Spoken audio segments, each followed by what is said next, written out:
दोस्तों, दुनिया भर में विभिन्न संस्कृतियों और धर्मों में कई किंवदंतियां और मिथक हैं जो धरती पर पहले पुरुष और स्त्री के निर्माण की कहानियां बताती हैं। दोस्तों, हर संस्कृति की अपनी अपनी मान्यताएं और कहानियां होती हैं जो उनकी धार्मिक, सामाजिक और सांस्कृतिक धरोहर को दर्शाती है। तो आइए इस वीडियो के माध्यम से हम जानते हैं नॉर्स मिथोलॉजी के अनुसार धरती के पहले पुरुष और स्त्री कौन थे और उनसे जुड़ी रोचक कथाएं। उत्तर की घनी धुंध में जहां बर्फ की मोटी चादरें अनंत काल से जमी थीं, वहां एक रहस्यमयी जंगल था। इस जंगल में खड़े दो वृक्षों ने कभी सोचा भी नहीं था कि वे जीवन के प्रारंभिक पात्र बनेंगे। जब गूढ़ और पुरानी शक्तियां जागृत हुईं, तब उन वृक्षों में से दो प्राणी उत्पन्न हुए, अस्कर और एम्बला।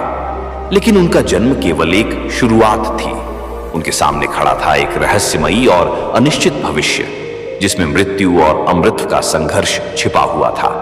उत्तर की सर्दियों में जहां बर्फीली हवाएं पहाड़ों से टकराकर एक भयानक शांति पैदा करती हैं, वहां इग्द्रासिल वृक्ष के नीचे दो सूखे लकड़ी के टुकड़े पड़े थे। ओडिन, लोडुर और होनिर, तीन महान देवताओं ने इन लकड़ी के टुकड़ों को देखा और उनमें जीवन की चिंगारी डालने का निर्णय लिया। ओडिन ने उन्हें आत्मा दी, लोडुर ने उन्हें गर्मी और रंग दिया और होनिर ने उन्हें समझ और भावनाएं दी। इस प्रकार अस्कर और एम्बला का जन्म हुआ, मानवता के पहले पूर्वज। अस्कर और एम्बला की आंखें खुली और उन्होंने अपने आप को एक रहस्यमयी और विशाल जंगल में पाया। चारों ओर की प्राकृतिक सुंदरता ने उन्हें मोहित कर दिया। उन्होंने पहली बार अपनी आत्मा और शरीर का अनुभव किया।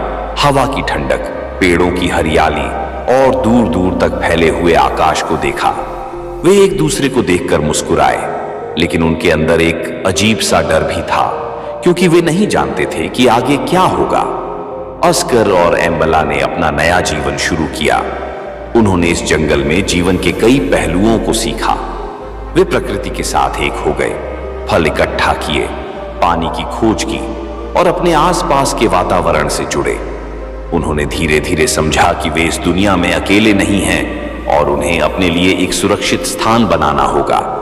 एक दिन जब अस्कर और एम्बला जंगल के गहरे हिस्से में जा रहे थे, तब उन्होंने एक अजीब सी ऊर्जा महसूस की।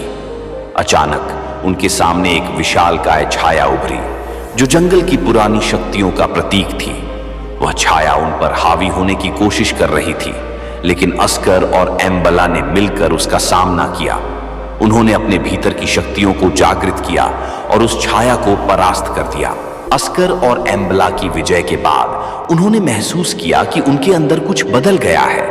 उन्होंने समझा कि वे केवल जीवन जीने के लिए नहीं हैं, बल्कि उन्हें मानवता की नींव रखनी है। वे एकजुट हुए और अपनी संतानों को जन्म दिया, जिनसे आगे चलकर पूरी मानव जाति का उदय हुआ। उनके बच्चे प्रकृति की तरह ही विविध और अनोखे थे और हर एक में अद्वितीय शक्तियां और गुण थे। जैसे जैसे समय बीतता गया, अस्कर और एम्बला ने देखा कि उनकी संतानों ने नई भूमि और नए जीवन की खोज शुरू कर दी है। उन्होंने अपने जीवन के अंतिम दिनों में यह अनुभव किया कि उनका कार्य पूरा हो चुका है। वे एक शांतिपूर्ण और संतुष्ट जीवन व्यतीत करते रहे, जब तक कि वे धीरे धीरे इस संसार से विदा नहीं हो गए। लेकिन उनकी विरासत हमेशा जीवित रही और उनके द्वारा स्थापित मानवता ने अनंत काल तक उनका नाम याद रखा। तो दोस्तों, आपको ये वीडियो कैसी लगी, हमें कमेंट करके अवश्य बताएं और साथ ही वीडियो को लाइक करके चैनल को सब्सक्राइब अवश्य कर लें, ताकि अगले वीडियो की जानकारी आपको सबसे पहले मिल सके। धन्यवाद।